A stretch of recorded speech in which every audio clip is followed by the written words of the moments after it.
c'est de pire en pire les intros. Putain, en plus c'est vraiment de l'eau, enfin, bref, laissez tomber. C'est fou quand même, j'arrive à être en panne d'aspiration alors que de base j'avais pas tellement d'aspiration, mais non, franchement, je sais jamais comment commencer la vidéo, voilà, bon. Après, je dis que peut-être que les intros vraiment nulles à chier comme ça, comme c'est celle que je viens de faire là, bah ça peut être une intro aussi, enfin je sais pas. Bon, bonsoir à vous. La figure d'aujourd'hui, ça va être le Tomb. Et attends. Putain, c'est qui ce mec? Alors, je veux pas faire chier, hein, mais genre le Tomb, c'est pas genre la première figure que t'avais faite, genre, c'est d'accord, donc ça fait vraiment ton troisième tuto et tu décides de déjà refaire une figure, quoi, c'est... Et puis toi, t'es inventif, dis-moi, tu veux pas aller trop baiser 5 minutes, tu vas être naze. Ouais, en fait, non, là, c'est le Tomb reverse, hein, c'est la même figure, mais dans l'autre sens.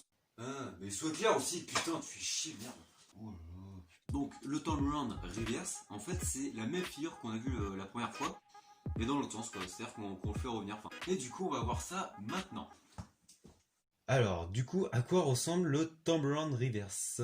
Donc du coup, la dernière fois on avait vu voilà, le Tomb de base, et le reverse ressemble à ça, tout simplement.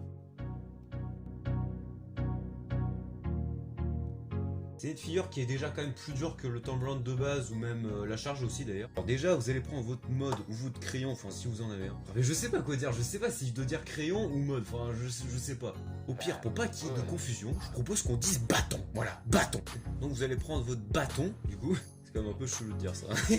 Et on va commencer par la position des doigts comme j'avais fait dans la première vidéo. Vous allez prendre votre index ou votre 1, enfin si vous avez vu ma vidéo sur la charge où justement j'expliquais vite fait le langage du pet spinning au niveau des doigts. En gros, le fait qu'on dise index, majeur, tout ça, enfin tout le bordel, c'est un peu chiant quoi, du coup c'est pas hyper pratique. Du coup en termes de notation on dit T, 1, 2, 3, 4, enfin voilà, c'est pour résumer vite fait. Donc vous allez prendre ce doigt là quoi, et vous allez le placer au milieu de votre bâton. Je vais essayer de dire bâton jusqu'au bout, mais je sens que je vais pas y arriver. Donc là vous allez le placer au milieu, parce que voilà, hein, c'est vraiment lui qui va vraiment le pousser dans l'autre sens comme ça.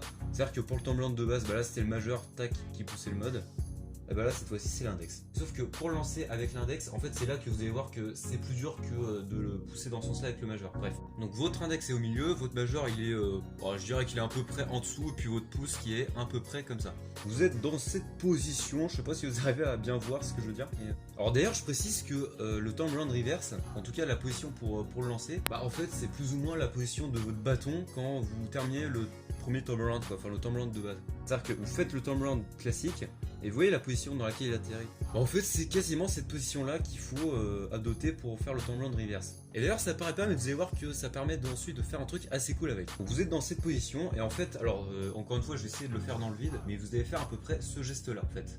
C'est vraiment comme ça que vous allez pouvoir le relancer dans l'autre sens, alors même si c'est plus compliqué, parce que au niveau de la position des doigts, au niveau du... j'avoue que c'est plus compliqué que de le lancer dans ce sens-là, enfin... Parce que dans ce sens-là encore c'est jouable, mais dans ce sens-là, voilà, c'est... Alors j'ai pensé à un truc, comme j'avais fait pour la première vidéo, mais c'est de commencer plutôt genre comme ça en fait. Enfin de lancer plutôt, voilà, plutôt à la verticale quoi. Alors autant dans le premier je pense que ça peut aider, là je suis un peu moins sûr, mais vous pouvez quand même essayer, hein, au pire. Vous allez tenir à peu près comme ça. Puis là pareil, hein, dans le vide je pense que vous avez compris. Vous allez vraiment le pousser avec le majeur comme ça. En fait vraiment créer une différence avec le pouce pour que vraiment ça passe tac, pour que ça fasse un beau tour comme ça autour du pouce. Donc là pour l'instant, comme dans la première vidéo, je cherche pas à le récupérer, hein. Putain, faut que j'arrête de faire des allusions à mes autres vidéos, ça commence à devenir chiant à force là. Bref, pour l'instant, laissez-le tomber, hein, ça vaut mieux pour le début. Alors après, quand vous commencez à maîtriser le tour tac, pas comme ça du coup, c'est là que vous allez pouvoir vous entraîner à le choper comme ça. Donc vraiment à le choper comme ça. Alors je me rends compte que c'est pas si évident que ça en fait, enfin vraiment d'avoir le bras, j'ai l'impression d'avoir vraiment le bras levé. J'ai vraiment l'impression de lever le bras comme ça. Bon à la limite, essayez de le baisser un peu plus, je pense que ce sera mieux. Hein. Donc quand votre bâton a terminé le tour, et vraiment vous le stoppez avec le majeur. Normalement ça devrait pas trop compliqué, je pense que vous allez y arriver assez vite. Donc après si vous savez bien faire le tour et bien le récupérer, vous savez faire à peu près le Tomb reverse. Bon, et vous savez quoi, je vais vous apprendre un autre truc qui peut être assez cool pour le Tomb reverse. Enfin, en tout cas, faire quelque chose de plus stylé que juste le Tomb. Une fois que vous savez faire le Tomb classique et le Tomb reverse, ce qui peut être intéressant de faire, c'est tout simplement d'enchaîner les deux comme ça. Et je sais pas ce que vous en pensez, mais c'est déjà, voilà, c'est déjà quand même plus stylé que juste ça ou même ça quoi. Là, on fait une figure qui est quasiment en continu quoi, enfin, ou presque quoi. Bon, normalement, si vous savez bien maîtriser le Tomb classique et le Tomb reverse, normalement, ça devrait être pas trop compliqué d'enchaîner les deux comme ça. Alors, entraînez-vous par exemple à faire juste un aller-retour. Alors peu importe si vous commencez en reverse ou en mode normal, enfin, bon, ça n'a pas trop d'importance, le but c'est de faire au moins un aller-retour. Normalement ça devrait être quand même plus facile de faire un aller-retour comme ça, enfin on commence d'abord par le Tomb Run reverse et ensuite d'enchaîner par le Tomb Run de base. Tac. Parce que là vous commencez par la figure la plus dure en soi. Et ensuite pour faire rebondir avec le Tomb Run de base, normalement ça devrait être plus facile. C'est-à-dire qu'au lieu de normalement l'arrêter normalement en l'amortissant je dirais, ou je sais pas, enfin en le stoppant, ça va vraiment faire un rebondissement comme ça. Tac. Et ensuite, bah, essayer de faire le plus en plus d'allers-retours possible, quoi. Essayer d'en enchaîner le plus possible. Voilà. Bref, c'est la fin de cette vidéo. J'espère que j'ai été assez clair une fois de plus. Et que genre, je fais pas trop l'ado qui filme dans sa chambre comme ça pour des vidéos YouTube, comme dirait un de mes potes. Hein. Un coup à moi Non mais... Non mais je le prends super bien, évidemment. Bref. Je dis beaucoup trop de fois, voilà, bref.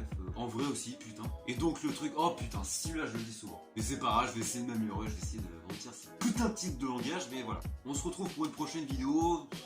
La semaine prochaine, si normalement tout va bien. Bah, disons que normalement j'ai peut-être prévu de sortir une vidéo par semaine. Enfin, je vais essayer, mais bon, c'est pas sûr après, hein, de sortir une vidéo par semaine avec les cours à côté. Enfin, mais bon, je sais pas, je verrai. Hein, ça va être un peu compliqué, mais je vais essayer, puis je vais voir ce que ça donne et. Voilà. Alors oui, petite voix off comme ça parce que bah, là je suis en train de terminer le montage et là déjà cette vidéo va sortir à peu près 2 semaines après la précédente quoi. Et que bah, les autres vidéos, je pense pas que je vais en faire une par semaine finalement. Enfin je suis pas en train de me rendre compte et puis parce que je sais pas, le montage ça prend du temps, j'ai un peu la flemme et puis... Oh et puis merde, vous avez compris quoi. Allez, salut.